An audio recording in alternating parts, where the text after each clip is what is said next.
नाज़रीन, अवामी न्यूज़ में ख़बरुनि जो सिलसिलो जारी है। अवांखे पंगड़ियों का ख़बर ॾींदाऊं त पंगड़ियों में कोरोना वायरस पखिड़िजण जे ख़दशे सबबि हुकूमत तरफ़ां लगायल लॉकडाउन करण जे नतीजे में ग़रीब मिस्किन तबिको परेशानी जे वर चढ़ी वियो आहे। पर मुसलसल 11 ॾींहं गुज़रण बावजूदि हुकूमत या चूंडियल नुमाइंदा इन्हनि ग़रीब मिस्किन मज़दूरनि ताईं खाधे पीते जो को बि बंदोबस्तु न करे सघिया आहिनि, जंहिं करे ग़रीबनि जे घर में फाका कशी वारी सूरतहाल आहे। जॾहिं त ॿिए पासे अलकरम फाउंडेशन पंगड़ियो जे सहकार सां अलकरम फाउंडेशन पंगड़ियो इंचार्ज फ़कीर भले ॾिनो कर्मी मला ऐं फ़कीर मोहम्मद इस्माइल मेराणी पारां मिस्किननि लाइ 600 खां 700 राशन बैग तैयार कराए ग़रीब मिस्किननि में विराया विया। ऐं हिननि अवामी न्यूज़ HD खे ॿुधायो त असां मुर्शिद करीम पीर रहबर साईं जिन जे हुकुम तहत कमु करे रहिया आहियूं। अलकरम फाउंडेशन पंगड़ियो दिलवर साईं जे हुकुम ते हिकिड़ी तंज़ीम आहे असांजी, ऐं जंहिंमें असां पंहिंजो भाइर फ़कीर भले ॾिनो ऐं पाण ऐं इन तंज़ीम खे असीं सिलसिलो हलायूं पिया।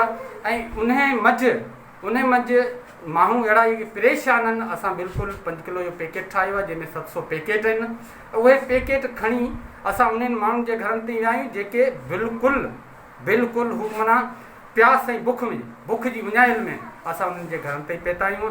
जेको राशन जो सिलसिलो जो शुरू कयो कोरोना जे हवाले सां जेको लॉकडाउन जेके थिया आहिनि उन्हनि में ग़रीब तबिके जा माण्हू जेके घर में महफ़ूज़ आहिनि, कमाइण जे लाइ तौफ़ीक़ न आहे, मज़दूर आहिनि, हारी आहिनि, जेके वीचारा रोज़ानी जे तहत ते कमु कनि था, उहे घरनि में लाक आहिनि, उन्हनि जे लाइ असां जेको मुर्शिद आहे दिलबर साईं पीर करमुला इलाही अलमहरूफ़ दिलबर साईं, उन्हनि जो अलकरम फाउंडेशन आहे, जंहिंजे ज़रिए असां ही 700 बैग ॾिना खया आहिनि जेको ग़रीबनि ताईं पुॼाईंदासूं। ऐं अलकरम फाउंडेशन पंगड़ियो ही जेको असां जेको इदारो आहे असांजे मुर्शिद दिलबर साईं करमुला इलाही अलमहरूफ़ दिलबर साईं जो आहे। ऐं जेको जिन हुकुम कयो त अलकरम फाउंडेशन जेको हर शहर में तव्हां खोलियो ऐं उन्हनि जे ज़रिए ग़रीबनि जी साल हो। वधीक ख़बरनि ऐं तफ़सील जे लाइ विज़िट कयो असांजी वेबसाइट awamiNewsHD.com ऐं ॾिसंदा रहो अवामी न्यूज़ HD।